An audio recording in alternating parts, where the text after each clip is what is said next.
Good evening, everyone. This is Norbert Orlowitz, co-founder of MLM Lead System Pro. I want to welcome everyone to this week's edition of the MLM Lead System Pro weekly marketing training calls. We're very excited to have all of you join us here tonight. We've been doing these webinars for almost a year now, every single week consistently, and I'm just amazed at the amount of content that we've been sharing. I was looking over the recorded training calls just before this one, and I just can't believe that it's been a year of doing this. And so I'm just really excited to be doing this one here today, and really excited for all of you guys that are joining us here today. Now, we're going to do things just a little bit differently. If you were with us last week, you know that we shared a lot of content, a lot of information, specifically on how to set up your first blog, and hopefully many of you joined us here last week. If you did not, we do record all of our webinars. So last week's webinar is available in our MLM Lead System Pro back office under the training calls, and you'll see the call archives there. Okay, and here is last week's Blogging 101 webinar, which is about an hour and a half with the Q&A that we had at the end. Lots of information for you. And as you can see here, we've got a year's worth of webinars that we've been doing for the last year. Lots of content to learn from. If you are not a member and you are on this call right now, go ahead and check us out. It's $1 to try us out for 14 days. You can cancel anytime from inside your back office. You've got complete control over that. And for that $1, you're going to get access to all of this training. So even if you decide you're not going to use the system and you don't want to stay on as a member to use the system, you can get a ton of training for just $1. Okay.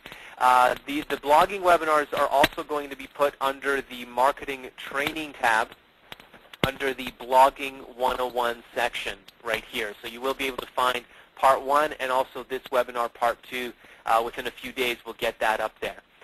All right, so without further ado, we're going to get right into the training here because we have a ton of content to go over.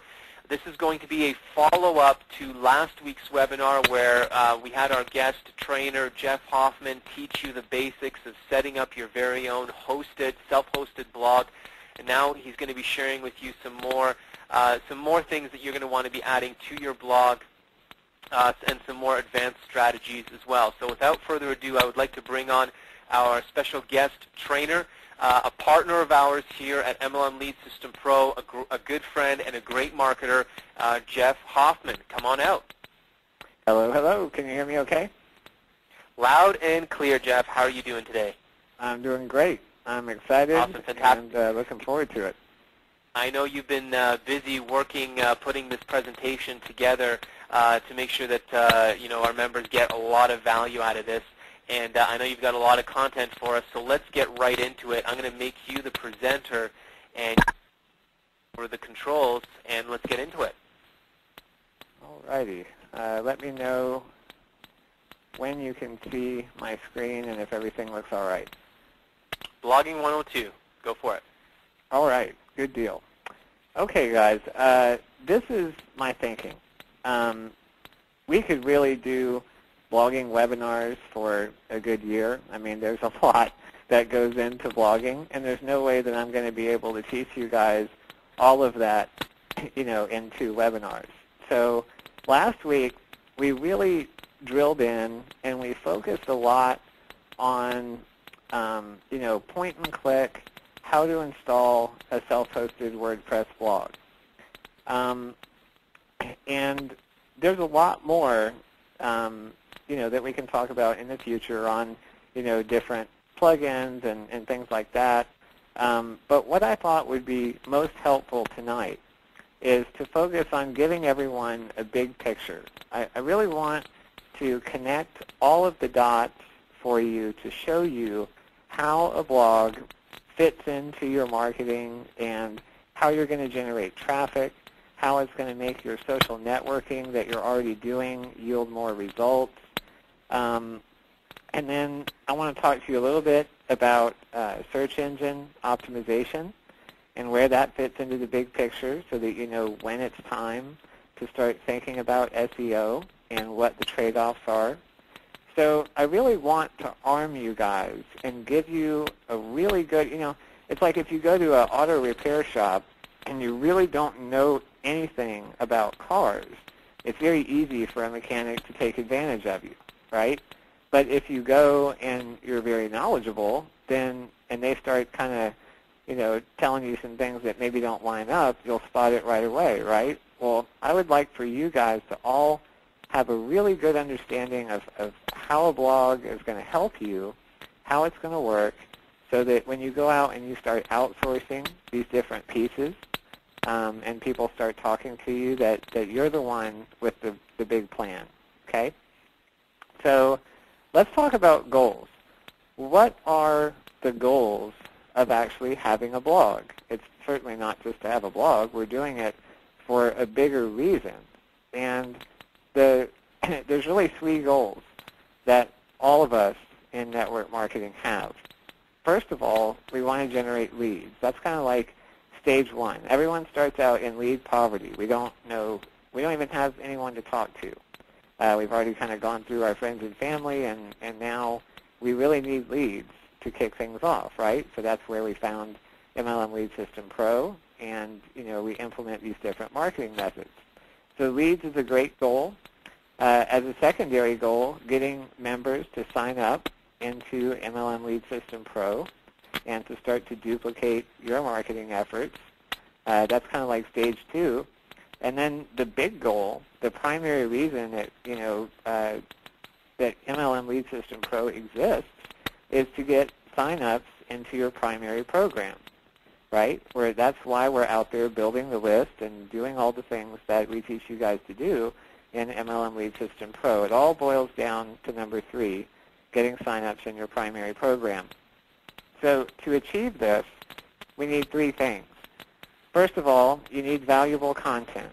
And I'm going to talk to you about, give you some ideas on what kind of content is useful on a blog. You need quality traffic. And I put the word quality on there because I want to make it very clear that there's a difference between, good traffic that's actually going to be meaningful for your blog versus going out and purchasing like junk traffic from expired domains and things like that. That's really, it's going to get you a lot of hits, but it's not going to go anywhere, okay? So quality traffic is important. And then thirdly, your offer, your opt-in, whatever you're offering people to join your list, okay? And typically with MLM Lead System Pro, that's training, right? Training on how to generate leads and generate money for your marketing and things of that nature.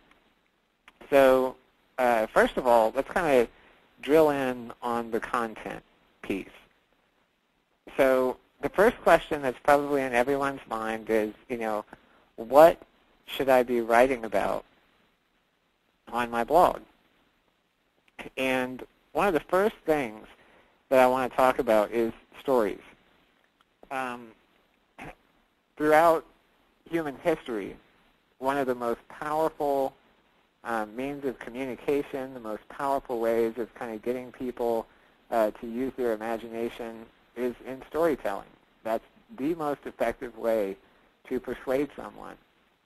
And, there's a fine line here.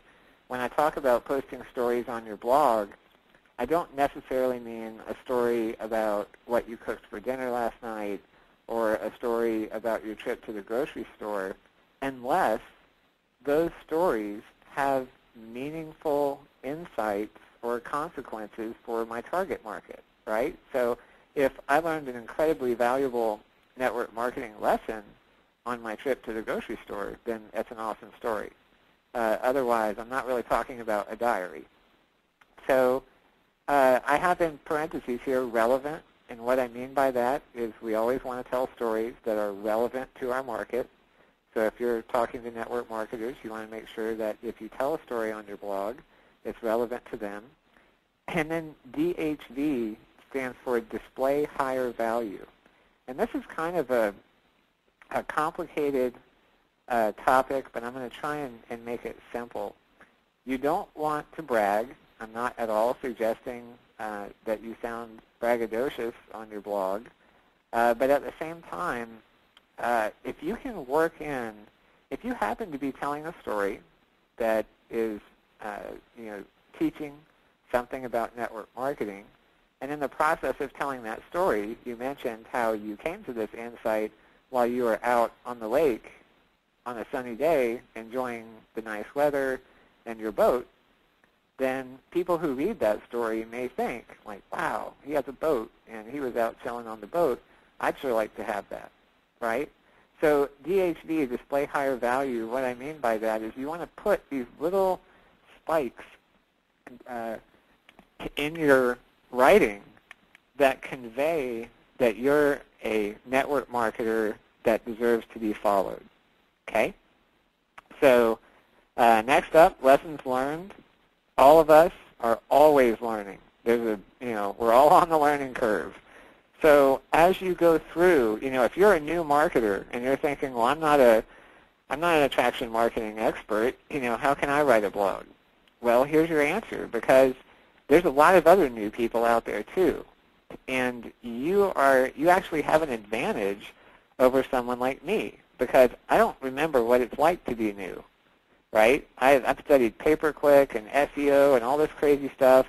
I don't remember what that's like, but you do.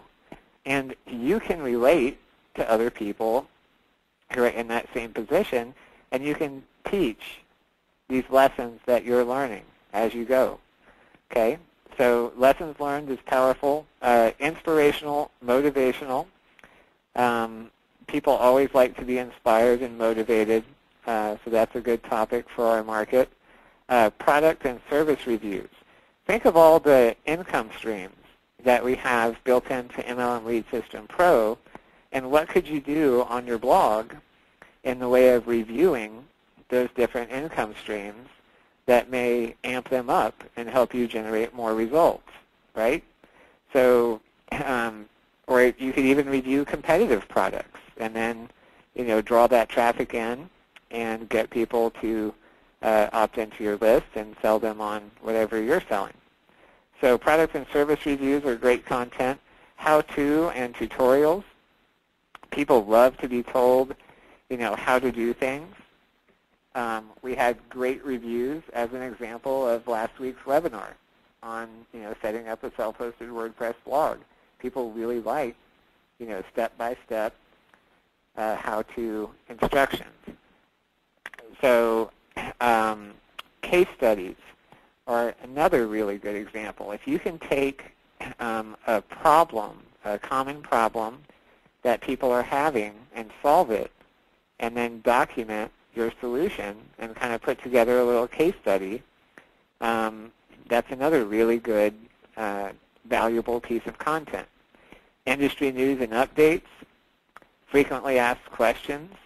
So, if people respond to your autoresponder emails in MLM Lead System Pro, or they respond to your tweets or your Facebook status updates, and they ask you questions about network marketing, every single question that you get is potential ammunition for content for your blog, right? You need to be collecting those, and then you can write an article that says, one of my friends on Facebook asked me this question, and here's my answer.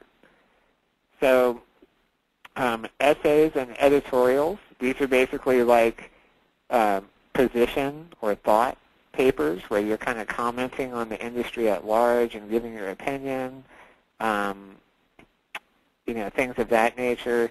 You can make your own decision on whether you want to post about religion and politics on your blog. I choose to leave those, out of business.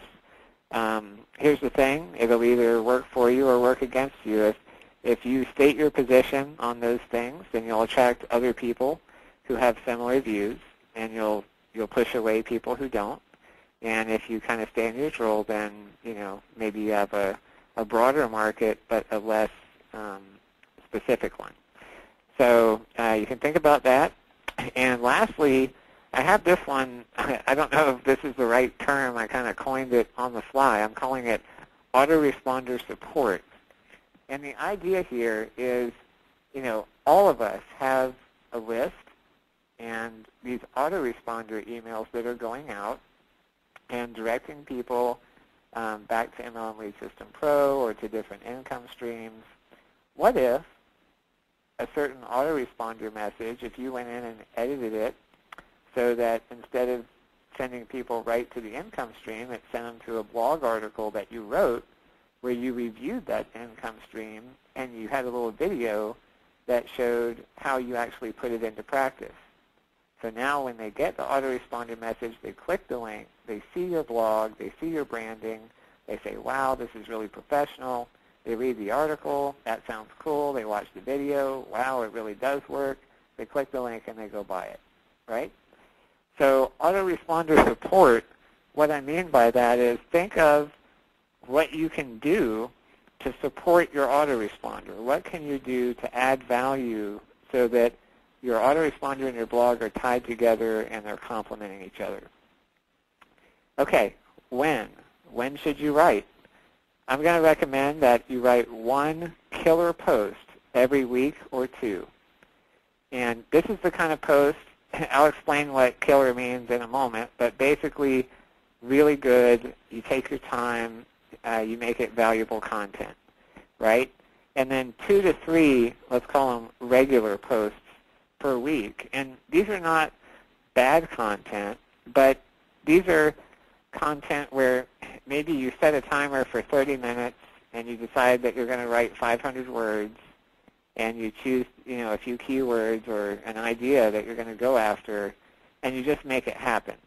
And you don't get caught up in editing, 3 or 4 passes and really getting into what you might on one of your really good posts, okay?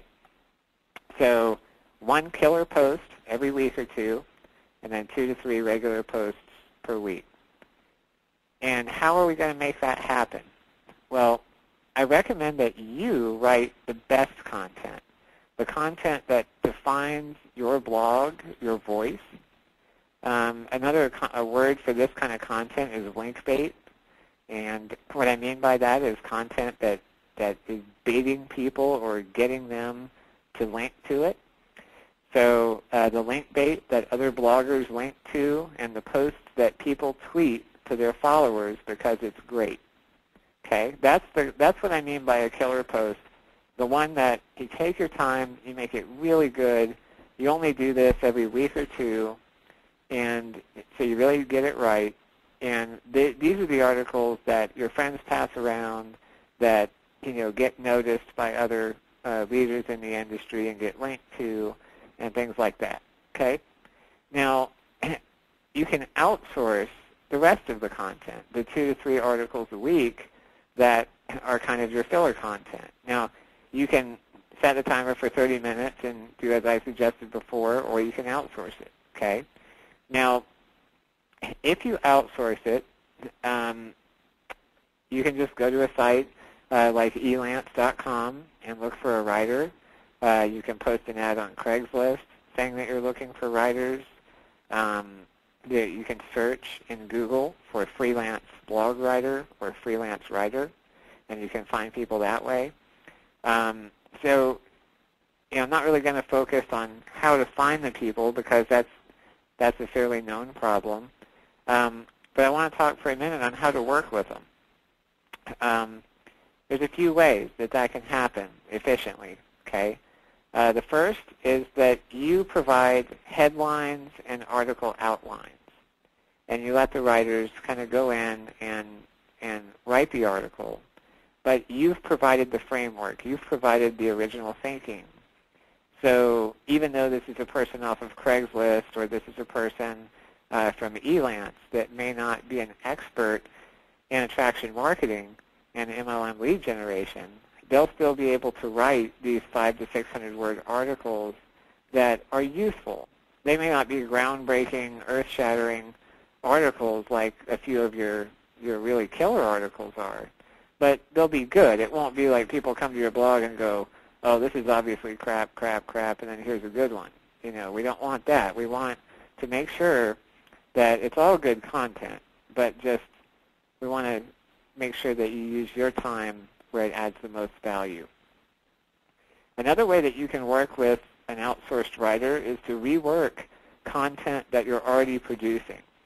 So a lot of you are out participating on social networking sites and discussion forums. You're writing emails back and forth to leads that you're actually giving lots of valuable information in those emails. What I'm trying to get across is if you're an active marketer and you're out there moving and shaking, chances are you're producing a lot of thought and putting that thought into words. You're just not producing it in a way that you would call it a blog article, okay? Well, if you can plug your writers into that process, if you can give your writers, forward them the interesting emails that you get, plug them into the same forums that you post on so that they can easily see when you make new posts, they can kind of follow along behind you and collect your thoughts together, polish them up, and publish them as articles on your blog, okay? So again, you are the domain expert, and I don't mean domain as in domain name. I mean you are the network marketing expert. No writer you hire is ever going to do that. So we need strategies that are going to allow you and the writer to work together where you're each giving the right piece, right? So the last way is to rewrite or spin licensed content into original content. And there's lots of private label rights content that you can purchase out there. There's lots of ebooks with PLR rights that you can purchase. There's classical works like Napoleon Hill's Think and Grow Rich that are so old that they're public domain. Anyone can use them. So I'm not suggesting that anyone plagiarize anything, certainly, but you can take the concepts, the idea, the framework of, say, one chapter from Think and Grow Rich on a particular topic, and then you can write an essay about that and publish that to your blog. Or you could take that chapter and kind of make a little outline and pass that off to your outsourced writer, and they could do the writing, right? So those are the three ways that I think you're going to be able to get good content from outsourced writers, okay? And then once every week or two, you're going to be writing your own article that just is really good and keeps the quality of your blog where you want it, okay? So next, let's talk about social traffic. Now that you have content, let's talk about how to get traffic using all of the social networking that we're teaching you in MLM Lead System Pro, okay? So first up is Twitter. And the way that Twitter and your blog are going to work together is that you're going to make your blog your primary website link on Twitter, okay? When people go to your Twitter profile, they're going to see your blog link, and they're going to click on that.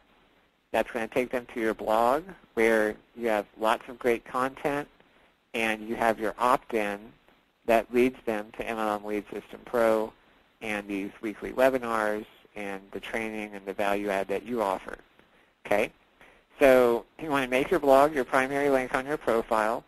You want to use the WP Greetbox plugin that I discussed in last week's webinar to greet visitors from Twitter.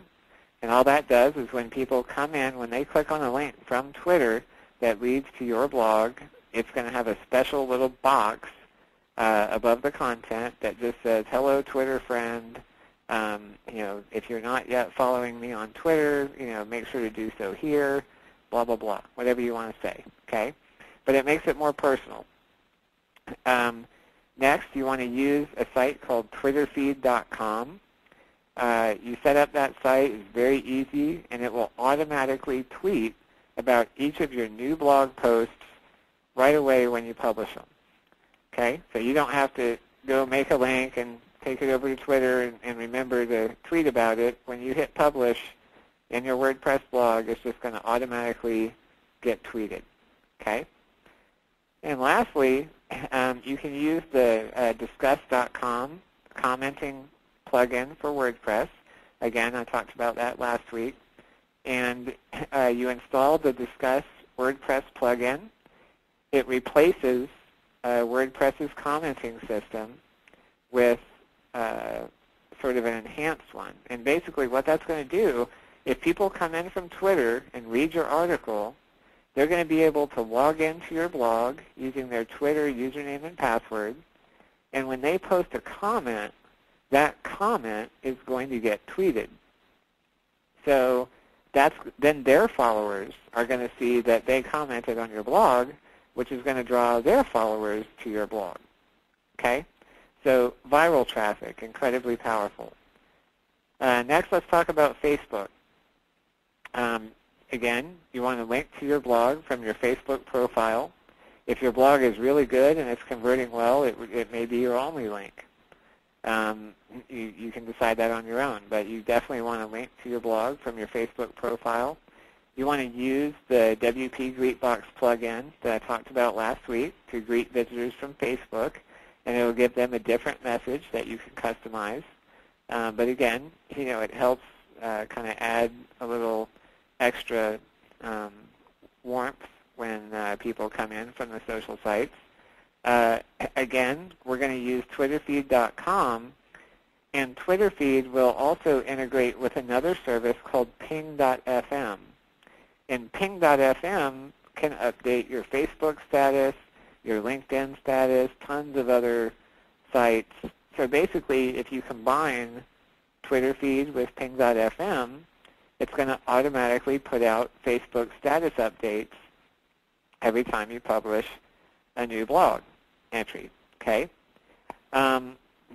I debated whether to teach you guys this method or whether to teach you Facebook has a built-in option where you can import your blog's RSS feed into Facebook as notes. But here's the downside. If you do that, then basically everything you wrote, all of your content gets put into Facebook, and there's really no incentive for your Facebook friends to visit your blog. They'll just read it on Facebook and comment there. And you're trying to build a list. That's ultimately where your leads come from, is getting people to opt into your list, not just comment on Facebook, right? So I think doing status updates, it gets them off of Facebook, and it gets them to your blog, and that's important. Another thing that just hit me, I forgot to include in this slide, is if you have a Facebook group, there's no way to automate it, but whenever you make a new post to your blog, send an email to your Facebook group and tell them about your new blog entry, and you'll get a lot more readers and probably more opt-ins from that as well. Okay? Lastly, again, I recommend that you use Discuss.com as your commenting system because it will do the same thing with your Facebook followers. They can log in with their Facebook Connect username and password, and then when they comment on your blog, that will show on their Facebook activity. Okay? Lastly, YouTube. There's not a direct way to say, publicize a blog post that you make on YouTube. The best way to do it is really just to make a video that kind of connects to the entry. But some things that we can do. We can link to your blog from your YouTube profile. And this is kind of what I hinted at first here. We can conceptually tie each blog post, or the ones that we want videos for, together with a video, and it will actually increase the traffic and the views for both. So let me explain that. If you make a blog post about, say, list builders, you could then do a specific video where you go in and demonstrate using one of the list builders that you talked about in your article. And then you could say at the end of your video, to see what other list builders I recommend, check out my blog article that I wrote about list builders. And you could put that in the description of your video to tie them together. So now when people read the blog article, they want to watch the video because they want to see you using the list builder. And when they find you on YouTube first, and they watch the video about you using a list builder, at the end you say, check out my blog to see which other list builders I recommend, and they say, well, that was cool. I wonder what else this person is recommending. And they come check out your blog. So it works both ways. In that case, where you're tying the two together, you want to embed the video in your blog post. It's very easy. You just take the embed code that YouTube gives you, and you paste it right into the editor in WordPress. No monkey business. It's very easy, and you're good to go. And then, as I mentioned before, you want to link to specific relevant blog entries from your video description. So in the example that I used where I was talking about list builders, like viral URL as an example, you would take, do your video on the one specific list builder that you had chosen, and in the description of that video, you would link back to the article that you wrote about list builders, not just to your blog homepage, but to that specific article. Okay? So that should give you a good idea of how to kind of tie these social sites into your blog. Okay? I want to talk briefly about automating some of this, automated syndication. And here's what I'm going to recommend to kind of get, and I hinted at this in the earlier slides, but this is the plan to automate Twitter and Facebook. You take your blog's RSS feed and you plug it into Twitter feed. Okay? Twitter feed, every time you make a post, is going to forward that over to ping.fm. Ping.fm is going to update your Facebook status. Ping.fm is going to tweet about it. And you can look at the list of services that ping.fm has, but you can keep going from there. If you have a LinkedIn profile, if you have a Plaxo account, you name it. There's a lot of services supported by ping.fm, and it will update your status on any of them that you choose to set up. And because Twitter feed is driving it, it's all going to be automated, and you're not going to have to go do it all by hand. So very cool stuff. Okay, that is kind of phase one, social traffic, right? Because a lot of you are using social networking and free marketing methods, and I wanted to make sure that you have a really good understanding of how to leverage that. And I promise you guys, if you bring that traffic into your blog and you have good content there, it will convert way better than you're used to. This is where, you know, the professionalism of you having a blog is really going to pay dividends for you. Now, once you kind of get the social traffic going and you want to get into more advanced traffic, then we can talk about search traffic, okay? Traffic from Google and Yahoo and Bing, and it now looks like Yahoo and Bing are merging, so essentially it's going to be Bing and Google that we're worried about. So the most important piece of the puzzle when you start to worry about search results are keywords, okay? This is going to drive everything. And it's kind of interesting because when you're doing social media, keywords are really irrelevant, right? In the phase one, everything I talked about before this point, keywords don't matter at all. What matters is catchy headlines and good branding and personality, right? Because you're bringing people in from the social sites. They didn't find you on a keyword. They found you because they're your friend. Now, when you start talking about search results, they're not your friend. They don't know you, and they find you by keywords. So it's a whole new ballgame. And some of you are going to decide that you don't want to worry about search results. You're just going to focus on using social media to drive traffic, and that's fine.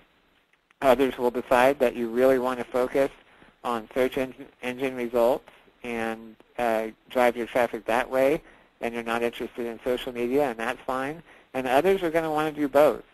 And all of them are valid, and that's why I want to kind of paint both pictures for you here. So one of the things we hinted at in the email leading up to this webinar was that I was going to give you all the best keyword research tool possible, right? And I would like for you, I'm going to leave this slide up for a second, and I'd like for you to guess 2 or 3 different tools, and you can type them into the question box if you like. 2 or 3 different tools. What do you think I'm going to say is the #1 best guaranteed keyword research tool? And I would say, I say this with such confidence that you could use 10 tools, and just give me this one, and I'll clean your clock every time. Okay, any guesses? I'm really curious if any of you got this. It's your pay-per-click marketing campaigns. Now here's why. Keyword tools go out and they tell you what people are searching for, okay? So you can use Google Keyword Tool or Google Insights or Market Samurai, and I'm going to talk about all those. You can use these different tools, Word Tracker, so on and so forth, to get these big databases of keywords, right? But what that will never tell you is which of those keywords are actually generating business, okay? The best that we can do, and it's only an approximation, is to look at competition, right? And in the old days, when people were first getting started on Google, we used to look for niches where there was no competition, right? Because we were trying to find an uncovered market. Well, there are no more undiscovered markets in Google, okay? It's been around long enough that they're all discovered pretty much. So what that means is that no competition is bad. It means there's no money there. So the best that we can do is kind of look at these different keyword tools and look at where the money is going. Where are the competitors piling up? And we can kind of blur our eyes and say, yeah, okay, this keyword is probably better than this one because it has a lot more people fighting for it, okay? But it's only a guess. And that's why I say your pay-per-click campaign, if you actually have a campaign running, and I know not everyone does, and don't worry, I'm going to get to some tools for you, but if you have a pay-per-click campaign and you have data, and you can look at which keywords are actually generating leads, and then beyond that, which keywords are actually generating MLM Lead System Pro signups, and further beyond that, which keywords are generating signups to your primary business. Okay? The answer is going to be different for all of those.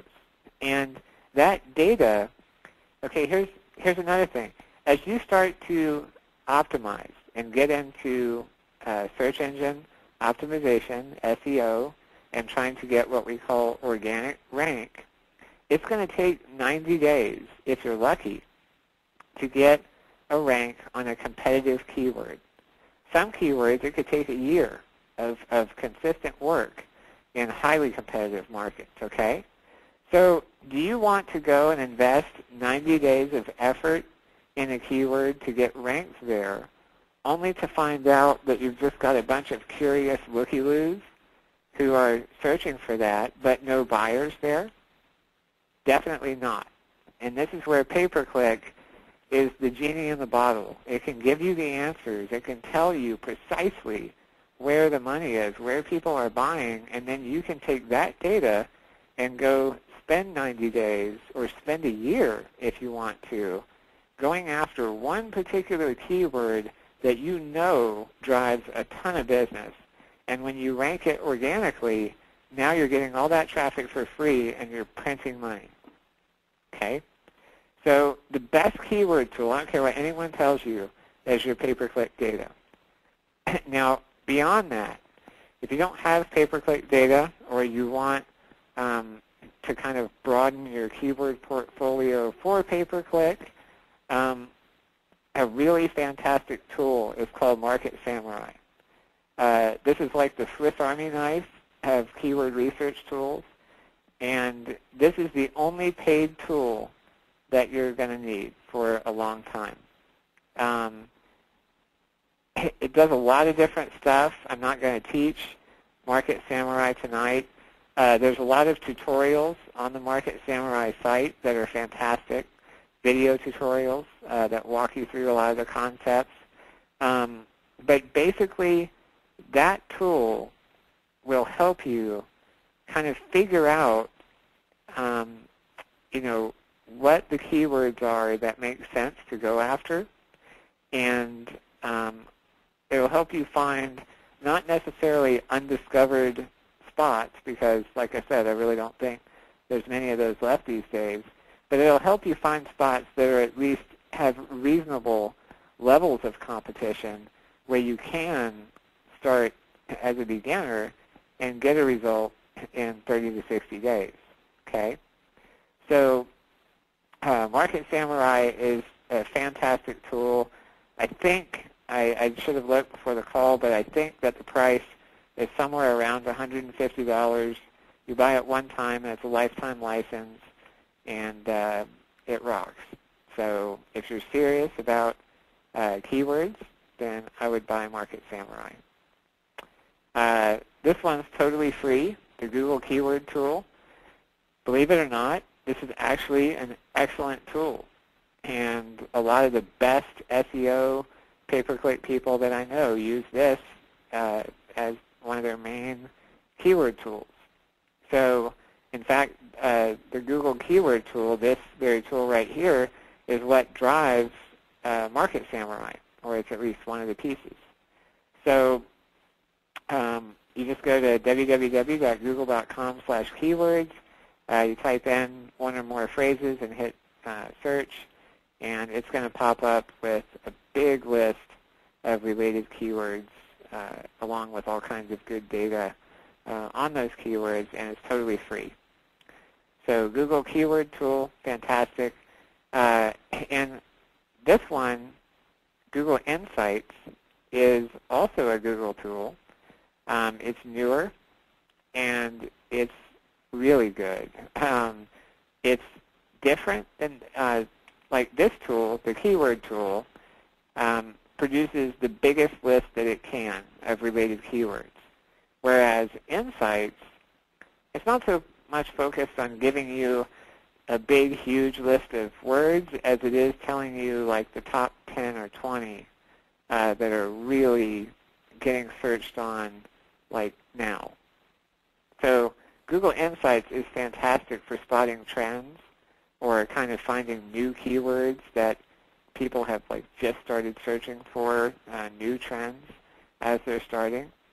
So Google Insights, highly recommended, and again, totally free. Now, once you know your keywords, there's a few things that go into deciding where your site is going to show up in the search engine rankings. And they're kind of divided into two categories, on-site and off-site. And on-site factors are things that you do on your blog that affect your search engine rankings, okay? And some of the most common, or the ones that we pay attention to, are your domain name, whether your domain name actually has, if you're doing social traffic, your domain name, all you need to worry about is your branding. You don't need to really worry about keywords.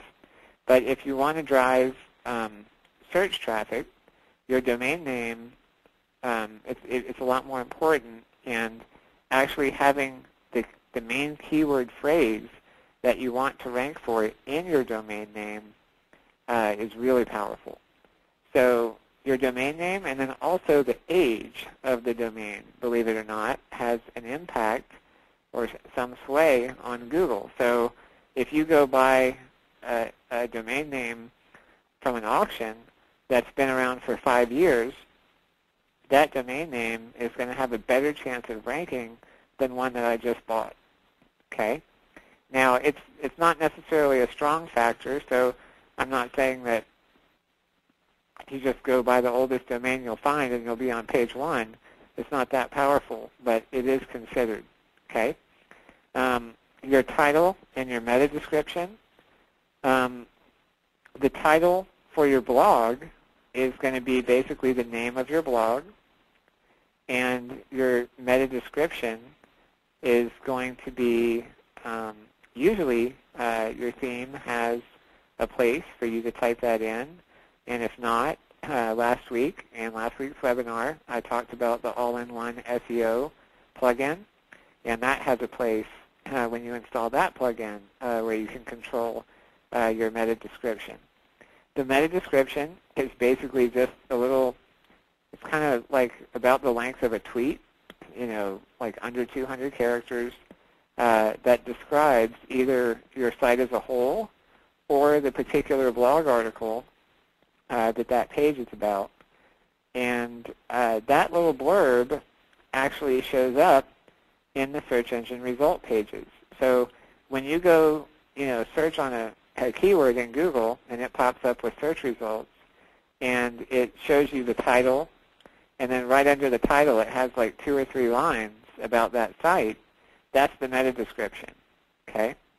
So actually having your keyword phrase in your title and in your meta description helps with your rank. Okay? Keyword density. Your keyword density, everyone wants a number. I hesitate to give like one specific number, but to give you a ballpark, I would shoot for 5 or 6% keyword density if you're trying. And what I mean by this is if you count the total number of words in your article and you have 500 words, then for you to have a 5% keyword density, you need to have about 25 occurrences of your keyword phrase scattered throughout the 500 words. Okay? You might change it up. You might have 2 or 3 different phrases that you're targeting, so you may mix them up. But the main idea is that you want to pay attention to how often the phrase that you're targeting shows up in your content. It can't just be one time. Okay? The next factor on site for your blog is the organization of your blog, how your content is organized and linked together internally. And again, this is, an entire SEO course is just really advanced, and I'm trying to kind of give you guys a very high-level idea of, you can walk away from this and say, okay, now I know what impacts my rank. I may not know how to go control all of it necessarily at this point, but at least I know the pieces, right?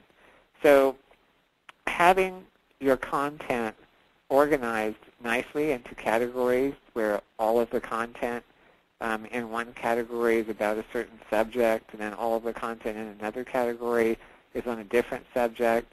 This is called siloing if you do it right and you link it together correctly. And it's a really advanced SEO concept, but basically, like I said, they just want us to organize our content into nice little sections on our site and not kind of jumble it all up. Okay? Doing that helps you get ranked for each of those topics that you've created sections for. Okay? And lastly, outbound links. Every link that you have that goes from your site to another site is basically helping them get higher in the search engines and pulling you down just a little bit. That it doesn't literally pull you down, but what happens is that you distribute a tiny bit of your page rank to that other site. Okay? So essentially you are kind of giving it away. You're giving page rank from the page that your link is on to wherever you link to on their site. Okay? And this is why sites that are really popular, like Wikipedia, where everyone links to Wikipedia, that's why Wikipedia shows up so highly in the search results, because if you look at all these on-site factors, Wikipedia has most of these covered, right? It's an old domain. When you search for something, usually that keyword comes up in the title and in the description. When you read the article in Wikipedia, it's always talking, the keyword that you searched for is spread throughout it. Wikipedia is very well organized into topics, and they don't have a lot of outbound links. They police those carefully, right? And the ones that they do belong. So these are the on-site factors. These are the things on your site that you control that make a difference. And there's actually one more, which is your HTML code.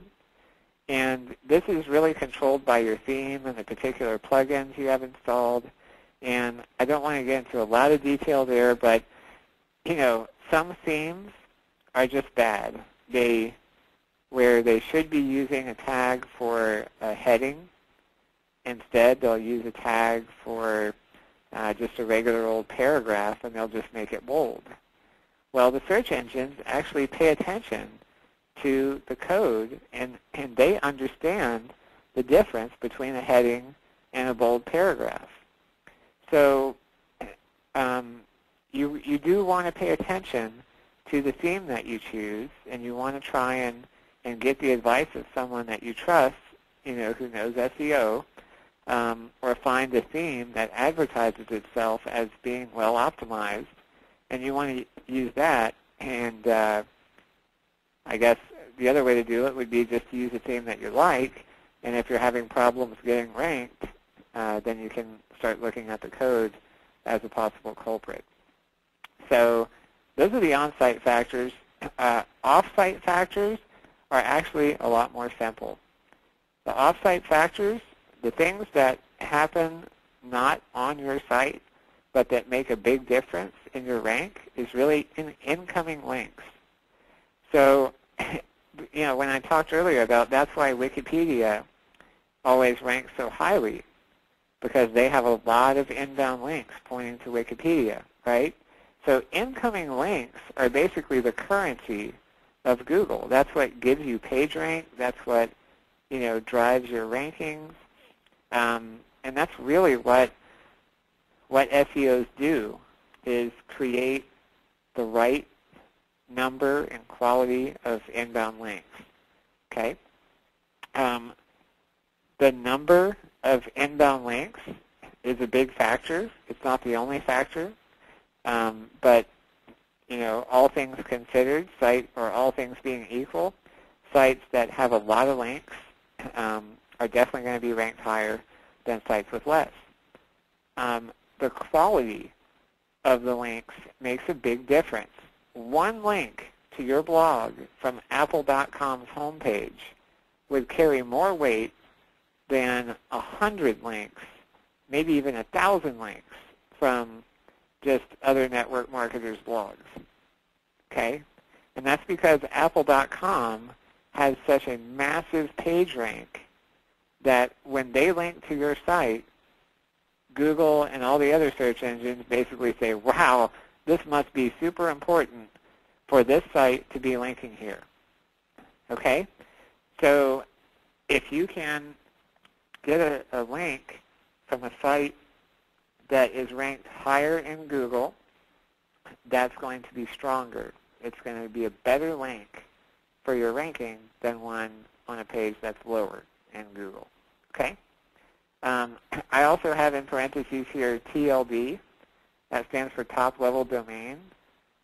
A link that comes in from a .edu site, an educational domain like a university, or a link that comes in from a .gov domain, a government website, carries more weight than a link from a .com or a .net. Google's just figured out that over time, these links from universities and from government sites tend to be, let's say, more legitimate and not as commercial, so they give them more weight. Okay? And lastly, on your incoming links, what we call the anchor text. And that's, when you look at a link, it's underlined and usually blue, and, there's text that when you're going to click on it, it says it's the underlined part of the link, right? That's what we call the anchor text. And a lot of people don't know that the words that are underlined, the actual text, matters.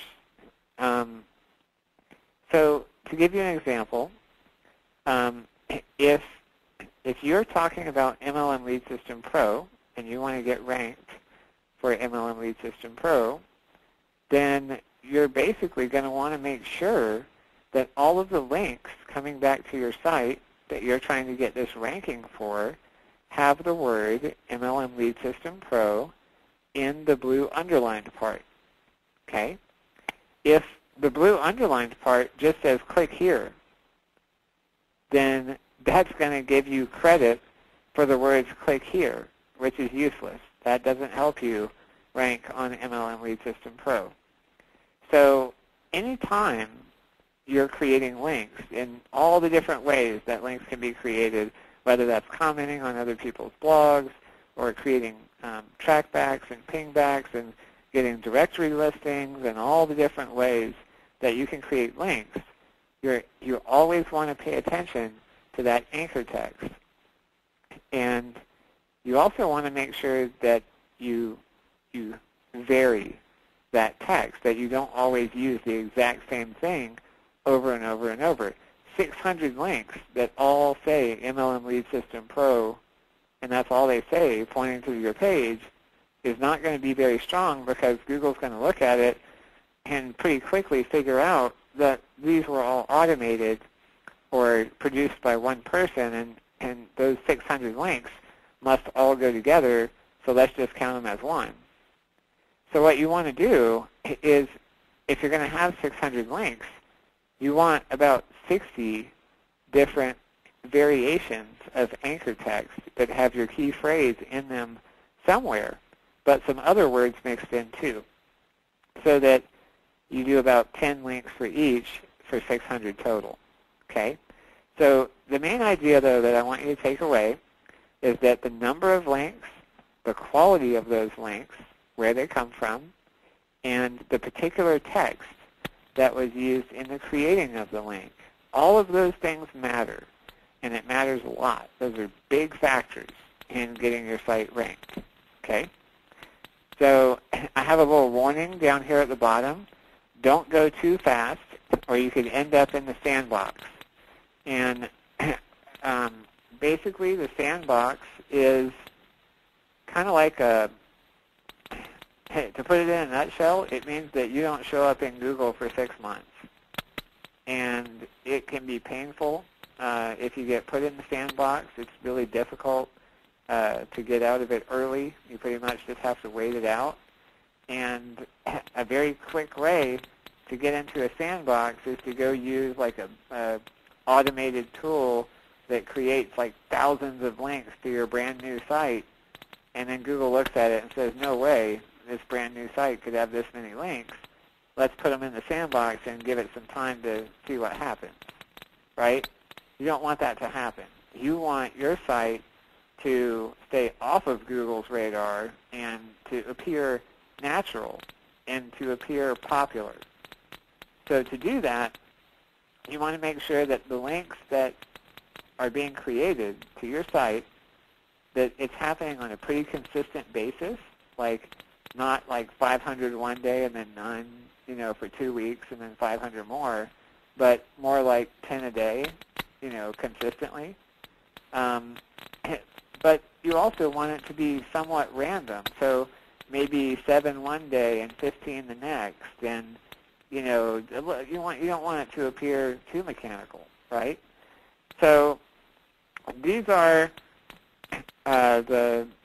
basically what you do to get your site ranked is you focus on creating these inbound links, and you do it in a way that seems natural to Google. And you also put out great content and do other things so that other people are creating links, right? So that's the off-site factors. And like I said, SEO is an entire course. This is totally free, the SEO Fast Start. It's produced by a guy that I learned a lot from, Dan Thies, who's with StomperNet. And I think it's a great resource. It's an ebook that you can download that's been updated for 2009. And it's not necessarily focused on blogging, but it's just hardcore SEO. Like, Dan is a master. He gets it. And he teaches you all the nitty-gritty in this ebook for free. And you don't even have to sign up to his list. You can literally go to that page, and he says, hey, if you want to sign up to my list, that's cool. But if you just want the ebook, here you go. Okay? So if you want to learn more about SEO, that's where you should go. Oops. Clicked the wrong link here. One sec. Okay. The last thing I want to talk about, you know, so far we've addressed content, we've addressed traffic, and now there's the offer and your opt-in. And I really don't have any more slides for this. I just want to take a minute and just reinforce the idea that everything I just talked about is all leading up to getting people to opt in to your list. Okay? So it's very important when you start, you know, thinking about your blog and when you go through all these activities that you pay a lot of attention to your newsletter opt-in box, to the offer that you make to people, to how you position your opt-in. In other words, what's the offer that you're making them? Are you telling them free training? Did you write your own ebook that you're going to give them that leads them to MLM Lead System Pro? You know, what are you doing? What's your offer? And I just don't want you to lose sight of that, okay? Because a blog, commercially, if we're going to use this for network marketing, it needs to mean money for you. And the only way that's going to happen is to get people into your list, to get them signed up to MLM Lead System Pro, and then to get them into your primary business and duplicating what you're doing. So step 3 is to get them opted in. And I just wanted to kind of put the period on the end of the sentence there. So that's basically it for the content part. And now we can do Q&A. And let me see what kind of questions we have here. Hey, Jeff, can you hear me? I sure can. All right, awesome. That was fantastic, Jeff. Really incredible content. I love having people on the team that are smarter than you. That's always the key to having a successful team and a successful business. You find people that are better and smarter than you. You know, that's the way it is in network marketing, and it's like that in any business. Jeff, awesome presentation. Great content. And I hope you guys were taking notes. Of course, we are recording this webinar, and it will be in the back office for all our members, as with all our webinars. I didn't actually see that many questions, guys, so if you do have some questions regarding some of the topics that Jeff is bringing up here, go ahead and type those into the question box right now. And what we'll do is we're at the top of the hour here. We're just past it. So if you've gotten your fill, go ahead and you can leave at any time, of course. You know, it's a free webinar. You can leave any time.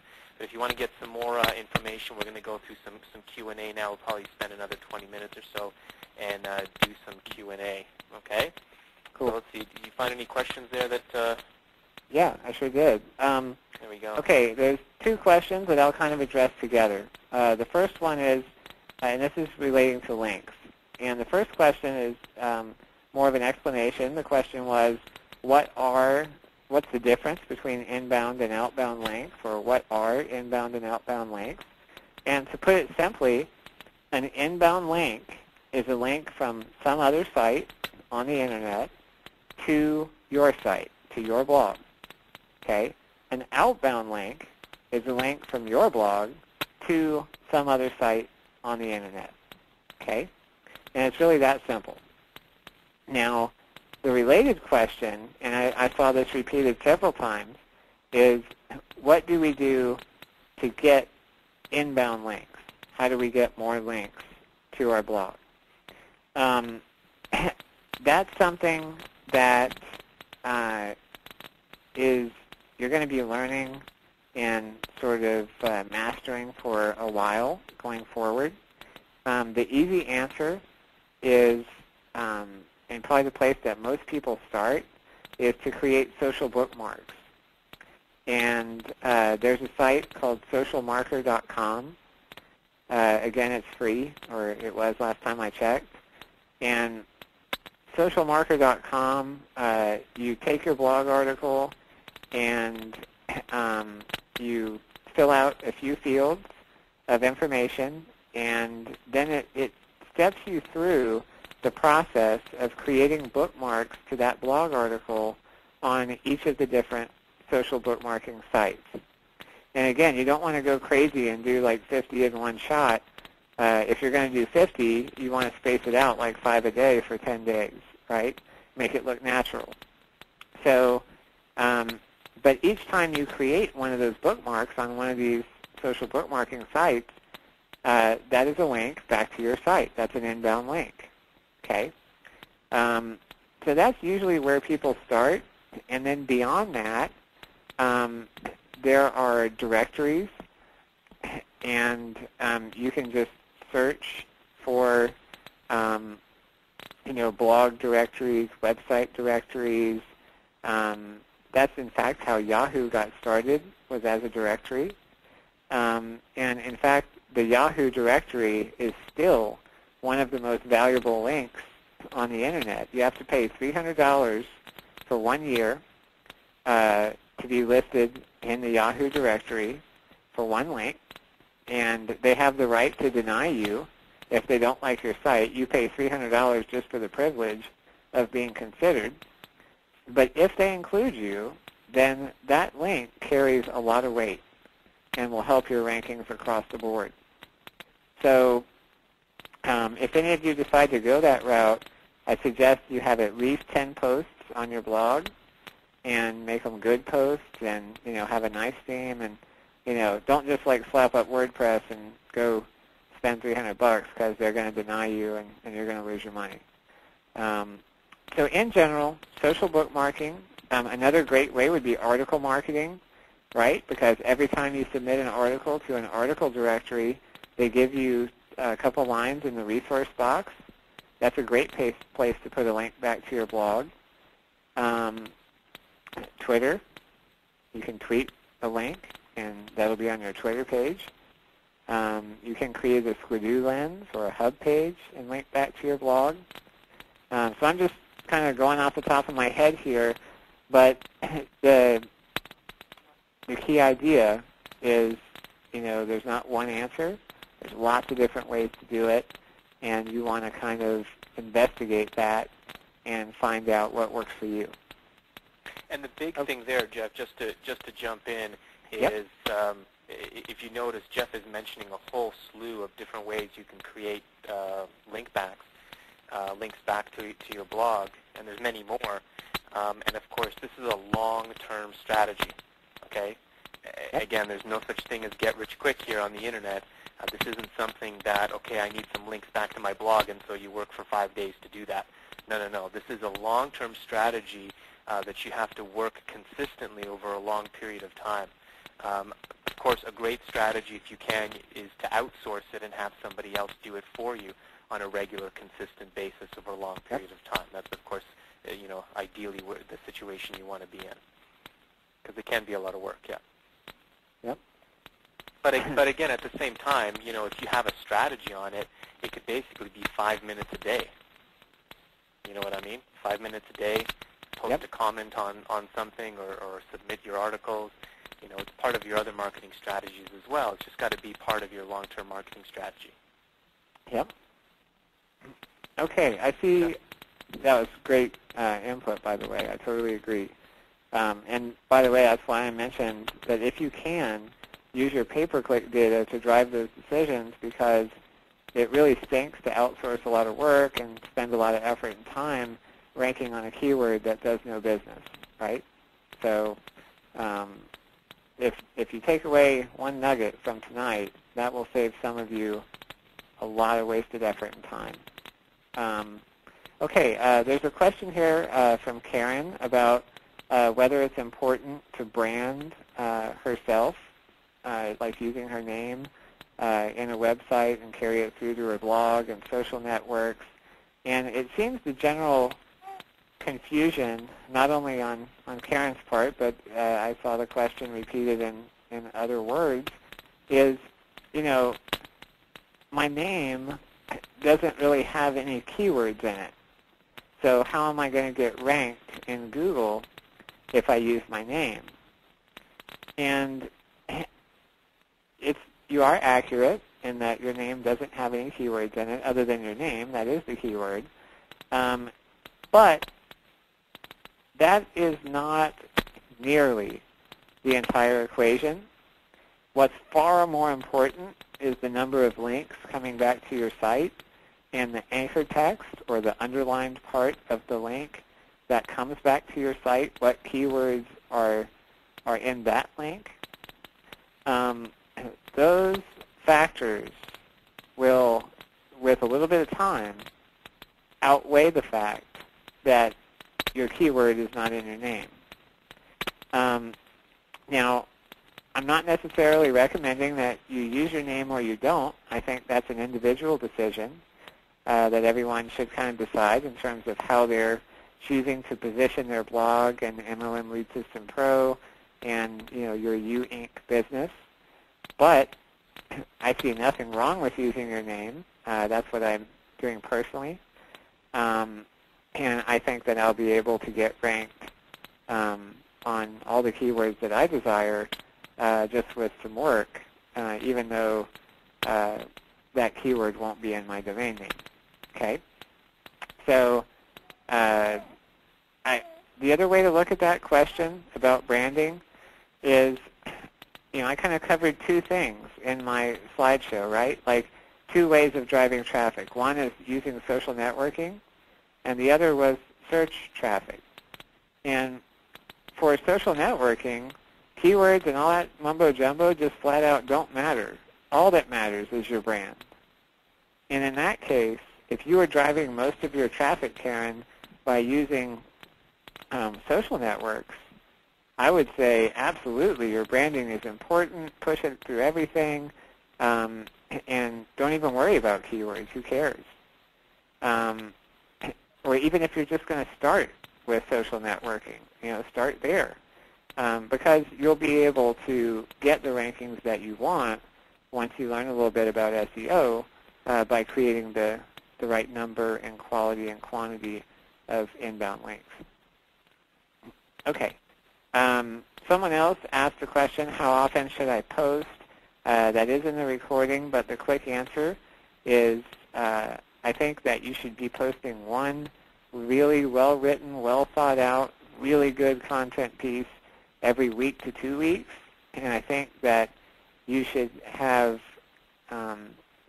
content that is still good, but maybe, you just spend, an allotted amount of time to write short little 500-word articles.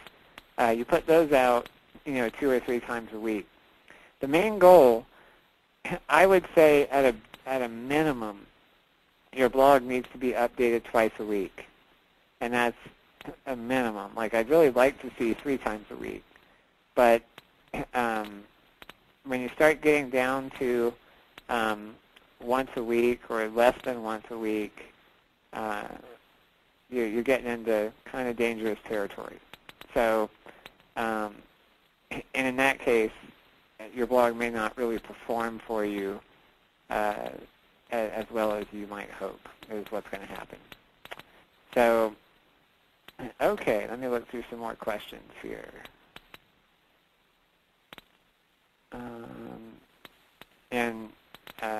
If you guys see any questions, Norbert, that get your attention, then feel free to point them out to me as I'm kind of looking through here. What about more than once or twice a week? That's totally fine, Virgil. You can post as much as you want, man. But just you want to set a consistent schedule. What you don't want to do is post once a day for 30 days and then none for 2 months and then twice a day for 15 days and then none for 3 months. Like, you don't want to be sporadic. You want to show Google that you're a professional and that you have a consistent schedule, and that's what they rank. Okay. What do I think of using a lot of video on your blog? I think it's fantastic.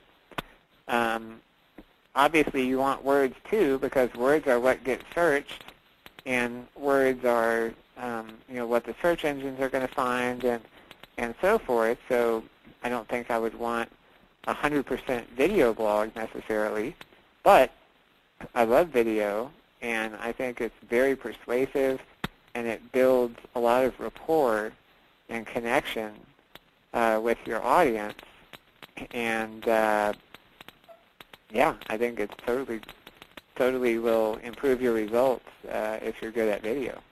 So, okay, let me look for some more questions here. Jeff, can you recommend, do you know any free WordPress themes that are good for SEO? Do you know any off the top of your head? I don't know. I can't think of any free ones off the top of my head. Gosh, what was the name of that one?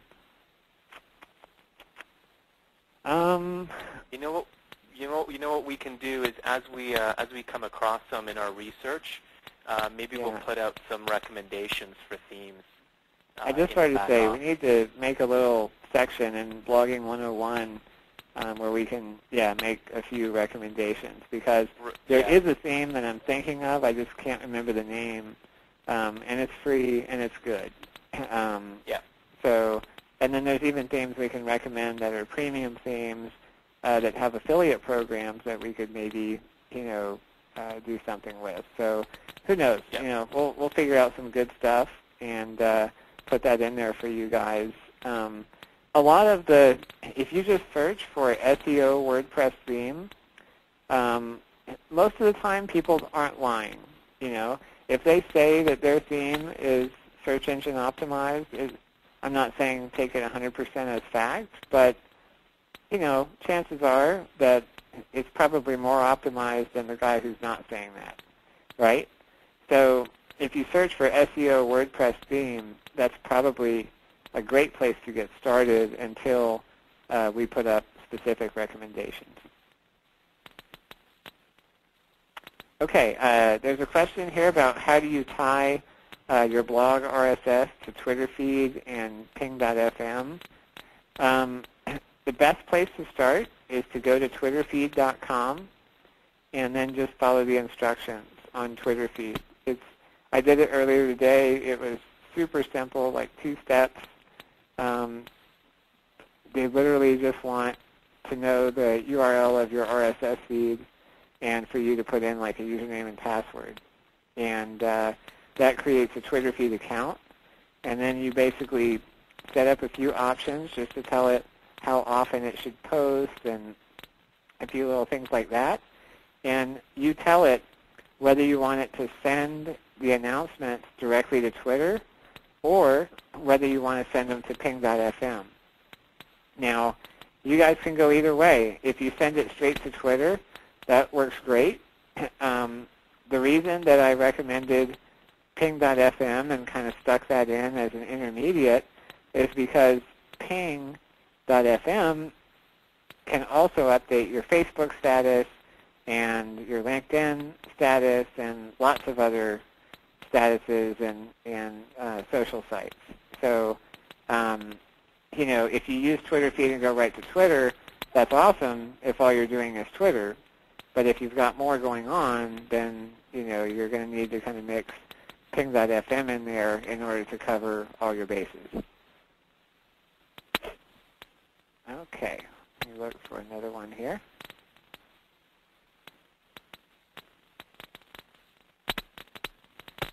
Can you use Twitter feed to have other feeds besides your own? Yeah, it would work. I would be careful with that, though. Make sure that you have the right to do that, that you have an agreement with the person who produced that content or whatever, because, yeah, that could get you in trouble if you pull other people's content, for sure. Okay, let me keep looking here.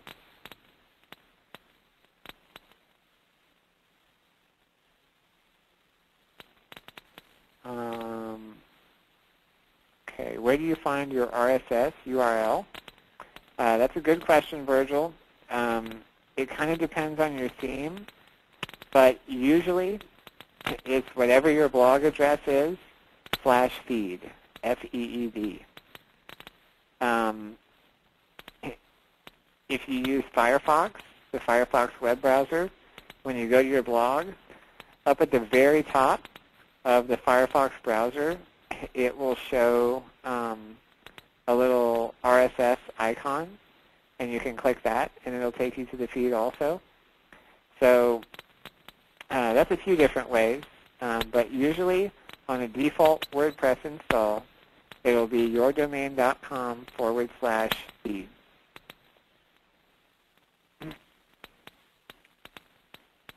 Okay, there's a question here about keyword density.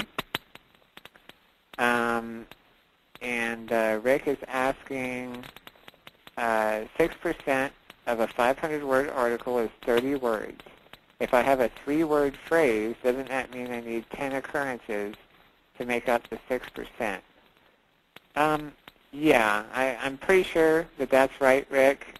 And I don't think that you would necessarily want to repeat the entire 3-word phrase 30 times. So, it gets tricky the more words that you're trying to optimize for, certainly. Keyword density becomes more kind of fuzzy in that range, but yeah, that's the general idea. And certainly it's easier to think of in 1 or 2 keyword phrases examples, where the math is a lot easier.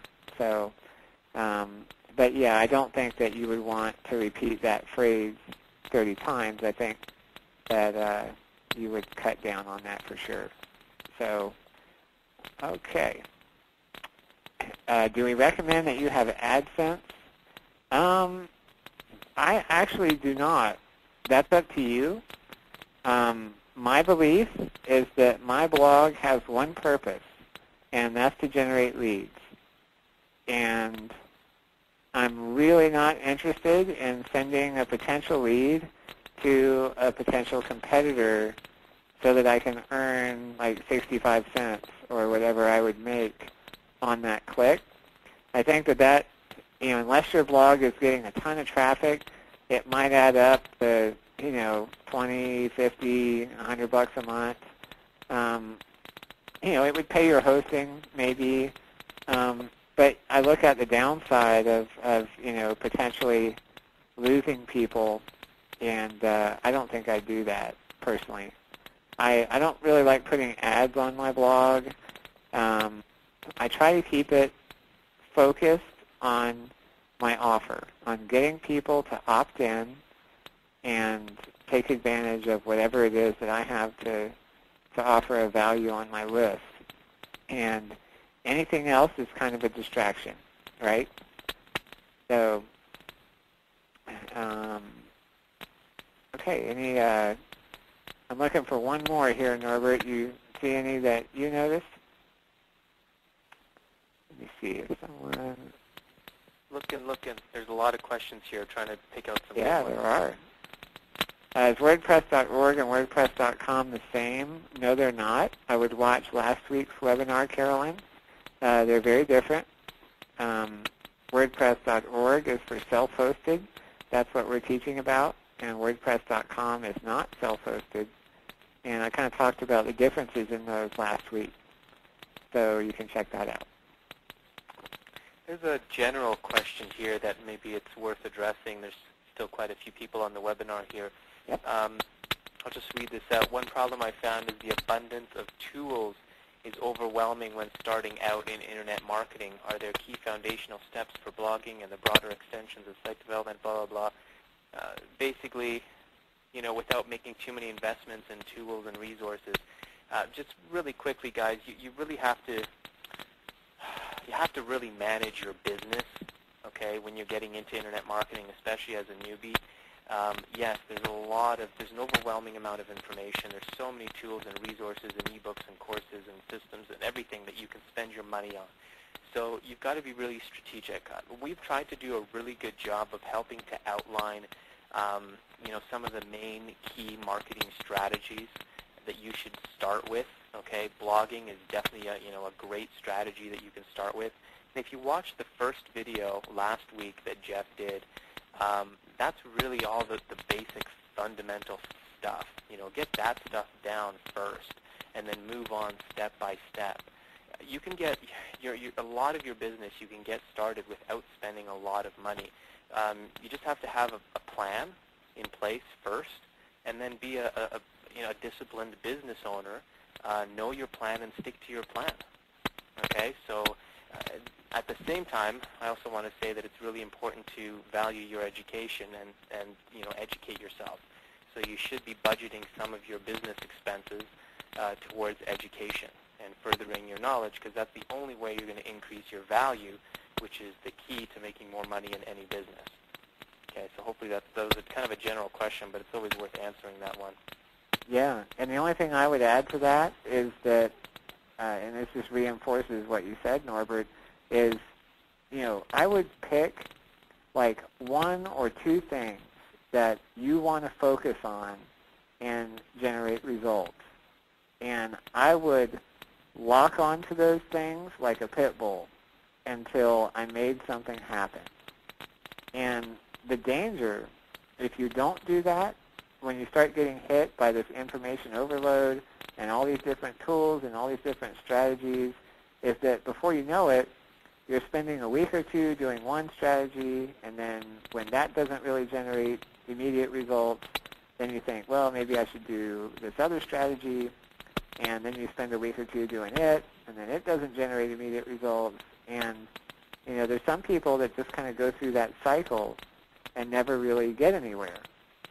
So my advice would be, protect against that, guard against that, and sit back, look at all your options, and pick, I'm going to focus my efforts on these one or two, and go after it, make it happen. And if it's not working, find someone that is making it working and figure out why. Get curious, stay with it until it produces results.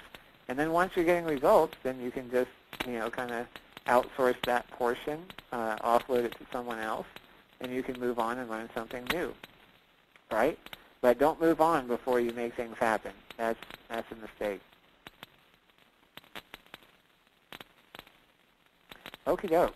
Do we want to take more questions, or we want to wrap it up, Norbert? What do you think? We probably should wrap it up. There's one question I was going to answer here. The question is about websites and blogs. We don't seem to be talking very much about websites. Is it important to have a website or a blog? And I would say, the question is, what kind of a website are you talking about? Are you talking about a website that's a capture page to capture a marketing site, to capture the information of your prospects, name, email, phone number, or just a general information website? If you're just talking about a general information website, then absolutely a blog is a much better way to go than just creating, a regular information website. Yep. Basically, the way that I would look at it is you have a blog and you have a marketing website. And your marketing website is like the websites that we provide for you guys through MLSP, which has an offer and a place for your visitor to put in their contact information to receive your offer, whatever it is that you're offering. in exchange for that information to join your list. Okay, so you've got your marketing site and your blog, and then you've got all your social networks. And that's really all you need. There's no other website. Yep, I totally agree. A blog is a website. And yeah, exactly. The fact is that it's a better website than most. So if you have a good blog, then you're doing fine. And like Norbert said, you want your capture pages, you want your marketing site. Those have a very specific purpose, right? And then beyond that, your blog is kind of your hub that brings it all together.